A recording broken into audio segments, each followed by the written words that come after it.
ho aminareo anie ny fitiavan'Andriamanitra ray sy ny fahasoavan'i Jesosy Kristy ary ny firaisana amin'ny fanahy masina. Amen. Hivavaka isika. Jesosy, tonga indray ny fotoana andraisanay ny afatrao amin'ny alalan'ny teninao. Sokafo ny foamam-panahinay andray izany. Ny fanahinao masina anie hiasa mahery. Amin'ny anaranao, amen. Petraka ianareo. Sokafo ary ny baibolinareo ao amin'ny Koritianina 2:9-9 tapany B.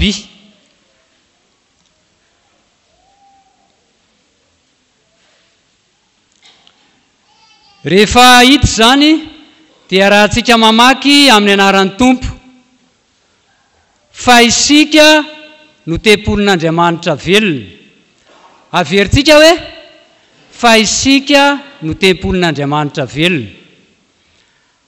Ahoana moa izany hoe tempolin'Andriamanitra izany? Milaza ny tenan'Andriamanitra sy ny momba azy io, izany hoe Andriamanitra dia masina sy madio, ka sarotiny amin'izany fahamasinany sy fahadiovan'izany izy. Andriamanitra dia marina. Izany rehetra izany dia hita taratra tamin'ny alalan'i Jesosy Kristy nidina tetỳ an-tany, Andriamanitra tonga nofo. Nofidian'Andriamanitra ho tempoliny sika mba hanahaka an'i Jesosy. Noho izany ary aoka hialana izay rehetra mety hanimba ny vatantsika, toy ny fidoroana zava-mahadomelona, fisotroana zava-pisotro mahamamo, indrindra koa ny fomaloto, ny lolo-po, ny fitaka, ny fitenenan-dratsy, ny lainga, ny fijangajangana sy ny sisa. Ho fen'izany rehetra izany ary dia izao. Aoka ho masina sy hiavaka isika amin'ny fomba fiainana andavanandro. Tokony ho hita taratra amin'ny fiainantsika izany fahamasinana izany. Aoka hanana an'i Kristy velona ao anaty isika satria efa nofidian'Andriamanitra ho tempoliny. Mitsangana ary ianareo ka amerina hamaky mafy ilay tenin'Andriamanitra teo.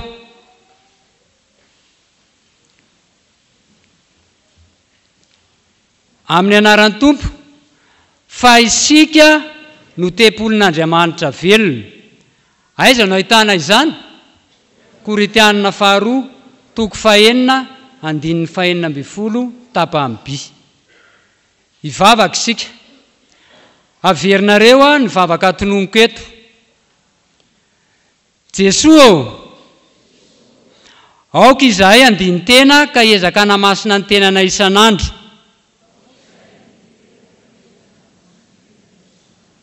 Hiala amin'ny fahazaran-dratsy, ho tonga fianarana ho an'ny hafa. Amin'ny anaranao, amen.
Iombavaka sika tompoko.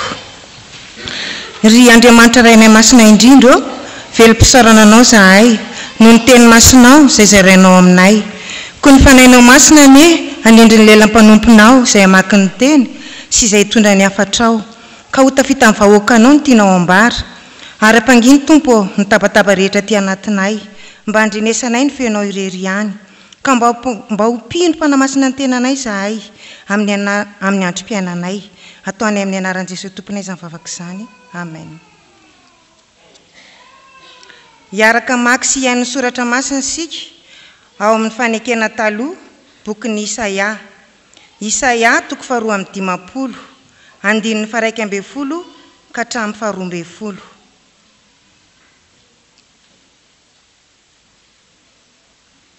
Rehefa hita dia ho vakiana amin'ny anaran'ny Tompo. Miala ianareo, mivoa aza mikasika izay maloto, mivoa avy eo aminy, madio ianareo izay mitondra ny fanaky Jehova. Fa tsy tampoka ny voanareo, ary tsy losotra no andehananareo, fa Jehova no hitarika anareo eo aloha, ary Andriamanitry ny Israely. Ho toizantsika ny famakiana ny soratra masina ao amin'ny fanekena vaovao.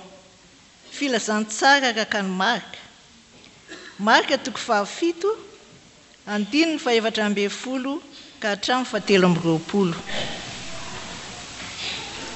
Ary ho faranantsika ny famakiana ny soratra masina ao amin'ny epistily 2 ny Korintianina. Korintianina 2, 9, andininy 1:12 ka hatramin'ny 7, andininy 1. Rehefa hita dia ho vakiana amin'ny anaran'ny Tompo. Ary niantso ny vahoaka ankeo amin'indray izy ka nanao taminy hoe, mienoa ianareo rehetra ka mahafantary, fa tsy ny zavatra avy eo ivelany izay miditra ao anatin'ny olona no mahaloto azy, fa izay mivoaka avy ao anatin'ny olona no mahaloto azy. Raha misy manan-tsofina hoenty miaino, aoka izy hiaino. Ary rehefa niala teo amin'ny vahoaka izy ka niditra tao an-trano, dia nanontany azy ny mpianany ny amin'izany fanoharana izany. Ary hoy izy taminy, hay ianareo koa aza mba tsy mahafantatra? Tsy fantatrareo va fa izay rehetra eo ivelan'ny olona ka miditra ao anatiny dia tsy mahaloto azy, satria tsy miditra ao am-pony izany fa ao an-kibony ihany, ka dia mivoaka ao amin'ny fivoahana. Izany no nolazainy mba hadio ny anina rehetra.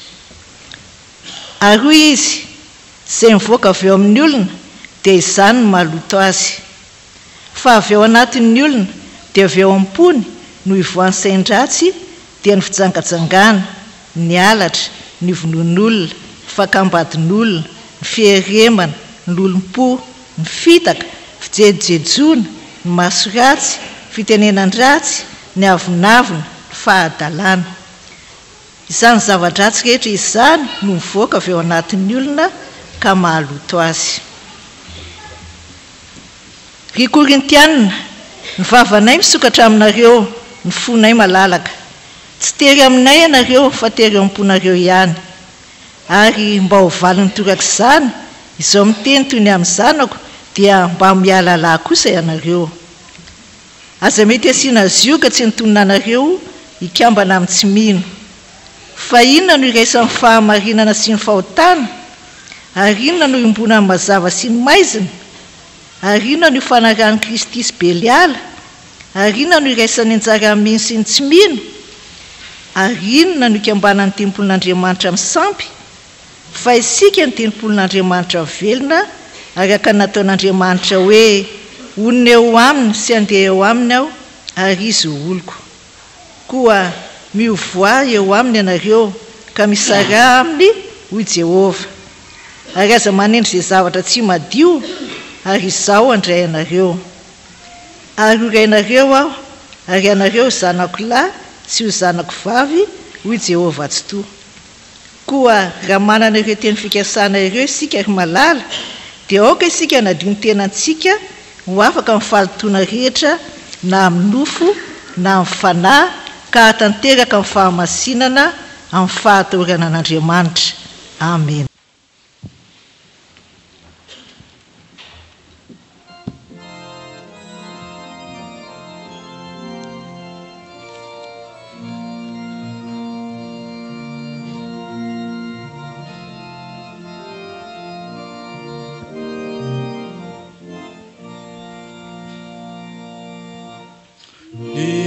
fanahy masinefa tonga toko mba ny mpitory ny teny maso koa mitsangana izao andery mahery fo hatraminy fanitany tory ny teny soa tumputia ovekekuni yansuna afukuni yareku ni tena kuisa ufa fulu beluna ituru anafika iturisi yamafiku tafiliye rina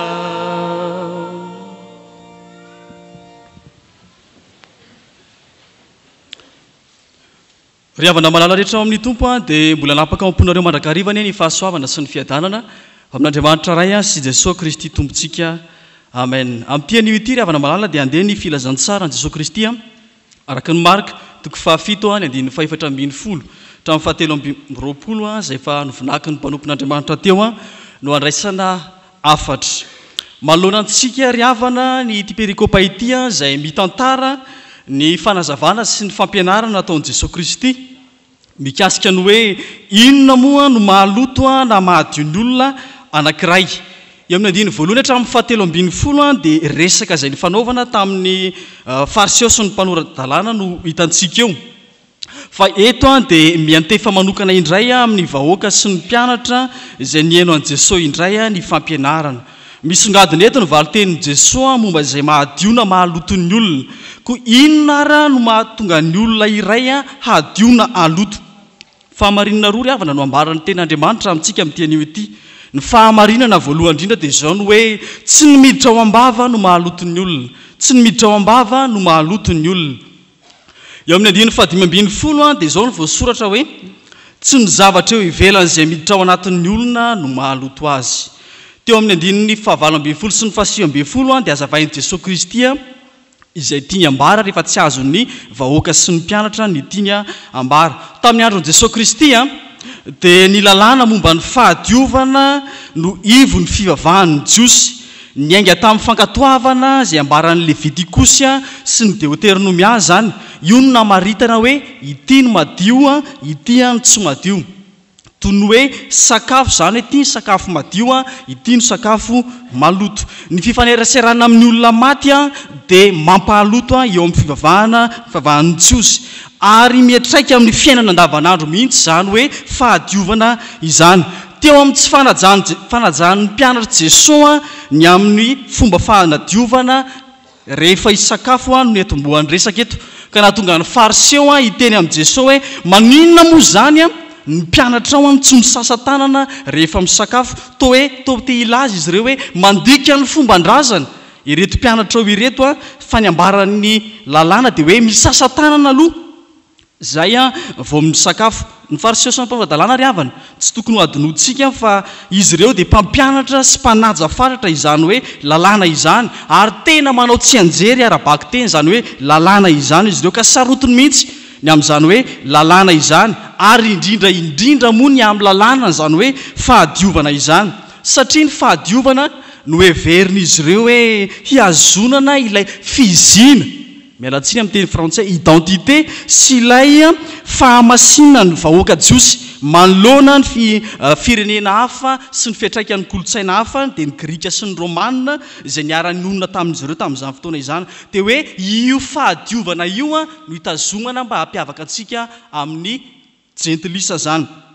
Rehefa miditra ny tranony Jiosy dia misasa tongotra aloha izy zay vao miditra ao an-trano, satria heverin'izy ireo fa ny vovoka dia mitondra fanahy maloto ka tsy azo ampidirina ao an-trano. Zany fombafomba ataon'izy ireo. Rehefa hisakafo izy ireo dia manasa tanana aloha, satria hoe ny tanana dia nandraindray zavatra teny amin'ny toerana maro samihafa teny noho izany mety hahatonga ny olona tsy masina eo anatrehan'Andriamanitra. Ry havana malala, ny tiany Jesosy ambara eto dia ny hoe tsy ny zavatra izay ivelana izay miditra no mahaloto dia midika hoe tsy antoka mahadio ny olona mihitsy eo anatrehan'Andriamanitra mihitsy izany endrika zavatra ivelambelany ankatoavina izany. Noho izany tsy amin'ny fiatsaram-belatsy, tsy amin'ny fisehosehoana ivelany mihitsy no hahatonga ny olona iray ho masina madio eo anatrehan'Andriamanitra fa izao noho ny amin'ny Jesosy Kristy izay maty mba ho famonjena azy. Ry havana malala rehetra amin'ny tompo mazava izay ambarany ten'Andriamanitra amintsika fa tsy fombafomba ivelany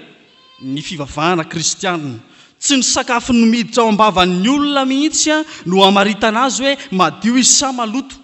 Fa izao ny olombelona amin'ny Jesosy Kristy dia fantany tsara hoe tsy izay miditra ao ambava no mampaloto ny olona dia izao fantatra Jesosy tsara mihitsy fa tsy misy olona adalaka eritretra hoe efa hita amin'ny famaloto dia mbola mampidiriny any ambava ihany. Tsy izany ry havana malala. Tsarovy mandrakariva fa ny fivavahantsika dia ambara hoe fivavahana amin'ny fanahy sy ny fahamarinana fa tsy amin'ny fombafomba sy endrika ivelany. Ho anao kristianina ary fa dio ny fivavahana endrika ivelany fotsiny ihany, fa dio ny fivavahana aitraitra sy ny fietsiketsehana fotsiny ihany, andosiro ny fivavahana ny enti-paharazana fotsiny ihany, andosiro ny fivavahana izay miorina amin'ny fombafomba fotsiny ihany. Tsarovy fa tsy ny fomba fivavahana no mahatonga antsika ho madio sy masina eo anatrehan'Andriamanitra fa izao ny fiombonantsika fiainana amin'ny Jesosy Kristy. Ka ny fivavahana kristianina dia tsy foto-kevitra fa tena fiainana mihitsy mifanaraka amin'ny sitrapon'Andriamanitra. Ry havana malala, tsarovy ary fa tsy ny miditra ao ambava no mampahaloto na mampadio ny olona anankiray eo anatrehan'Andriamanitra fa izao izy efa namasininy Jesosy Kristy tamin'ny alalan'ny rahany. Fa ny fahamarina faharoa ry havana malala dia izao: ny mivoaka avy ao am-po no mahaloto ny olona.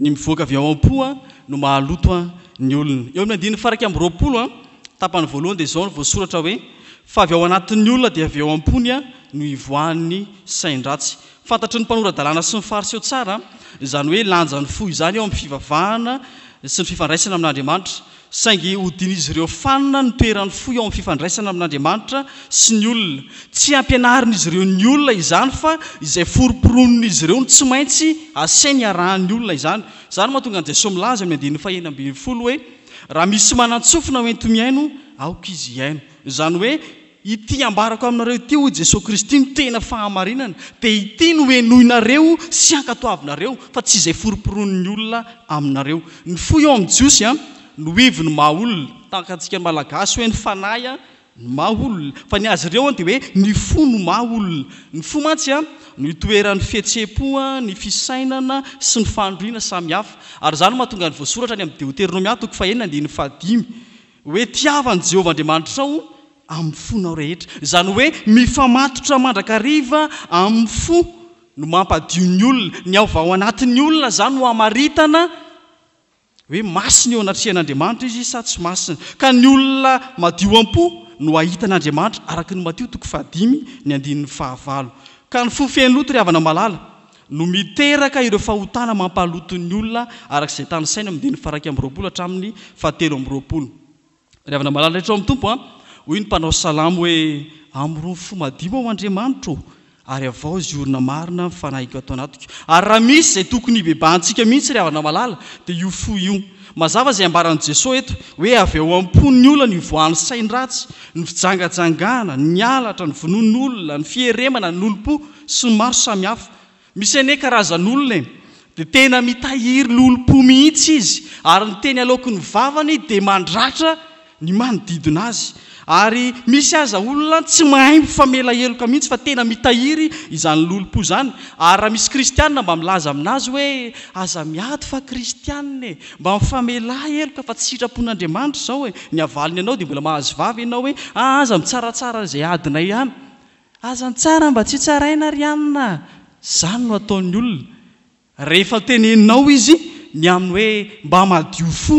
Tandremo ary havana malala izay avoaka ny fotsika. Aza atao dabapako ny fo ka ny fako rehetra tehirizina ao am-po dia aparitaka any amin'ny hafa rehefa misokatra ny vava. Aza atao fenona zavatra feno loto ny fo ka rehefa tesitra dia mandratra ny hafany mialalany fiteny mitandrema ry havana sao mamoaka tahirin-doto ny vavanao aoka ho mamsira ny teny aoka sintonina sy ambabo ny hafa ny fiainanao aoka ankasitrahany tompo a ny fonao dia ataovy tempolon'Andriamanitra ny fo ataovy mahatamana ny Jesosy Kristy ny fo olampan'Andriamanitra ny fotsika ry havana fa ny olona maloto fo na zavatra tsara aza no ambara aminy dia maloto mandrakariva foana no andokany iny indray mandeha dia nisy mona amin'ny rahalahy izay efa tsy nifankahazo nandritra ny fotoana elo dia tafiaraka tao amin'ny toerana anankiray izy ireo izay nanatrihan'izy ireo fampianarana ny fampianarana dia momba ny trinité ny Andriamanitra ny telo izay iray izany dia rehefa mifampijery izy amin'ny rahalahy dia olona mona anankiray nijery an'ilay anankiray amin'ny fiteny baiko moana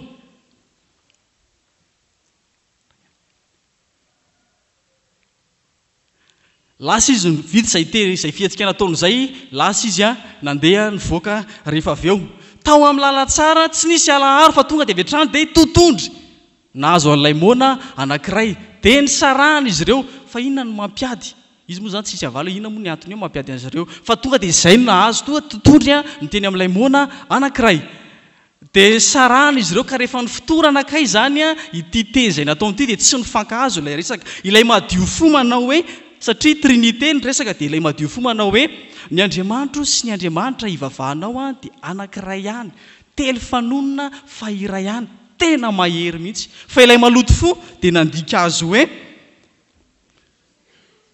zasy lahy dia eo nao ambony eo rehefa avy eo ny anankitelo amin'ny lahy za rery matiko elahy rehefa avy eo zay ny nandikany an'ilay izy satria mbola nitahiry lolopo izy ry havana malala rehetra amin'ny tompo raha fehezina dia izao maro be ny olona manao ady hevitra momba ity perikopa ity satria miresaka mivantana izay hoe mahaloto sy mahadio ny olona mifototra amin'ny sakafo zany ny amin'izay zava-padiny mpino mazava nefa mivaly tenin' Jesosy eto tsy ny sakafo no mahaloto ny olona izay miditra ao am-bavany satria ny sakafo dia mivoaka any amin'ny fivoahana izany rehefa manaro maloto ny olona fa izay mivoaka kosa dia izay miloatra avy eo am-po avy eo avokoa no mivoaka ny tsara sy ny ratsy izany hoe avy amin'ny habeny eo am-pontsika zany no hitenena ny vavantsika tandremo ary amin'izay rehetra aloky ny vavanao fandrao ampahaloto anao izany ka homelika eo anatrihan'ny tompo ianao fa tsy manam-pahamasinana dia tsy hahita n'Andriamanitra ho azy Andriamanitra irery ihany ny voninahitra amen.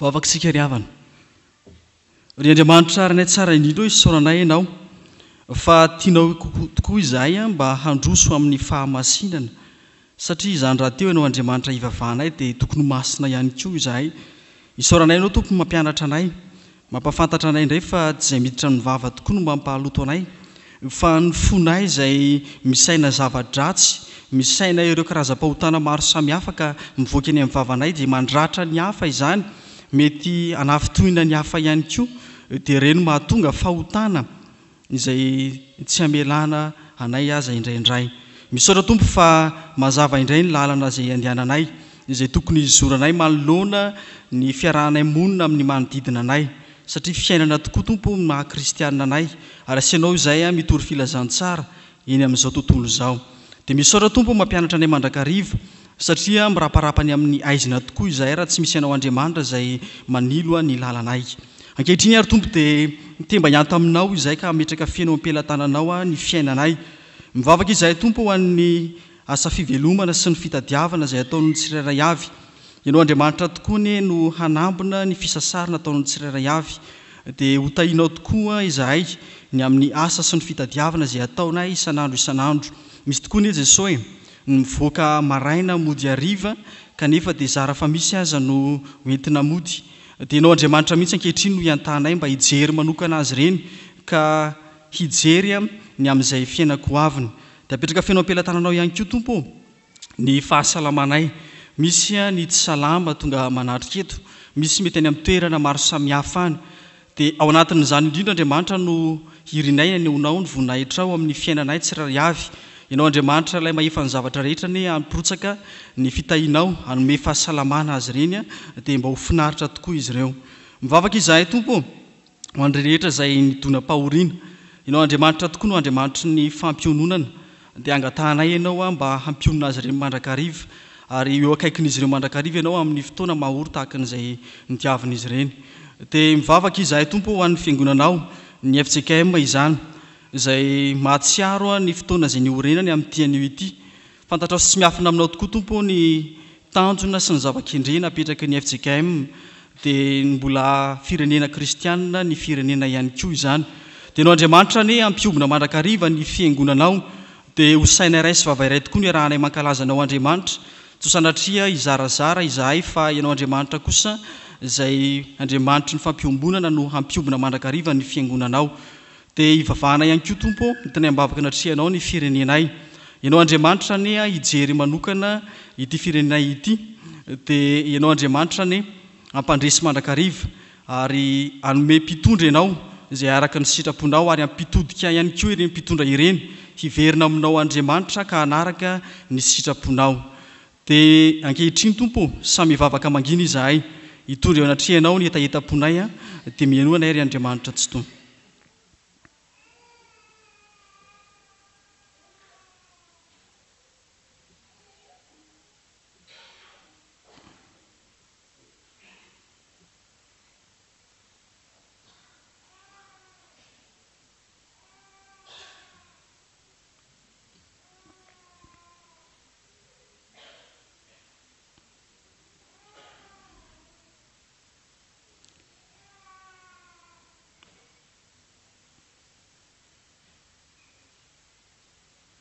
Tompo, ireny karazan'olona mila vonjy rehetra ireny izay andreketan'ny monery FJKM Tompo dia apetraka feno eo am-pelatananao mba hamarino amin'izy ireny tokoa ny teninao fa akaikin'izy ireny tokoa ianao amin'ny fotoana rehetra ary ianao nefa nilaza hoe antsoy amin'ny andro fahoriana fa hamaly tokoa ianao dia matoky sy mino izay fa mihaino ny vavaka ianao dia noho ny amin'ny anaran'i Jesosy nafahanay maniry sy mangataka izany vavaka izany ary mbola iarahanay manona ilay vavaka tsara nampianarin'ny mpianana fa izay manao hoe rainay sy ny an-danitra ho amasinany ny anaranao ho tonga ny fanjakanao atao any sitraponao ety an-tany tahaka ny any an-danitra meonay izay anina sahaza ho anay ary mamela ny elokay tahaka ny melanay izay meloka taminay ary aza mitona anay amin'ny fakapanahy manafanay amin'ny ratsy anao ny fanjakana sy ny hery ary ny voninahitra mandrakizay amen.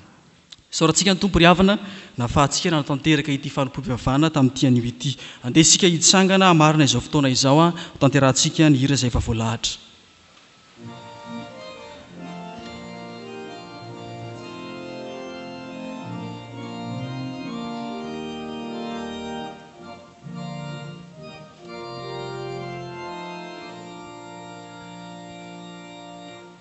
Tsy anginare ny ubino ianao ry ziona fa miposaka minao ny fazafanaso ny fanilopa monjena indro fatorina hanasavany luna tuku mifaha asarato ni faneva sunarete tenaure ni panzaka faviamina ni famujeni sinilufa saya tuluni yana satri yanao te tsy fohiny. Rehefa filona ny tsodrano izay atolotry nareo ho amin'ny anaran'ny Tompo fa ho tanteraka aminareo zany manao hoe ary Andriamanitra ny fiadanany hamasina nareo samy ho tanteraka ka ho karovana avokoa ny fanahinareo sy ny ainareo ary ny tenanareo ho tanteraka ka tsy hanatsiny amin'ny fiavian'i Jesosy Kristy Tompontsika. Mahatoky izay miantso anareo sady izany no hanefa izany. Amen.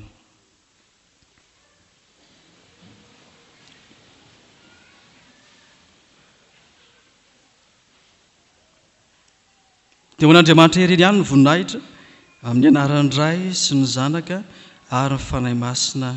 amen. Mandehana amin'ny fifalian'ny tompo ry havana.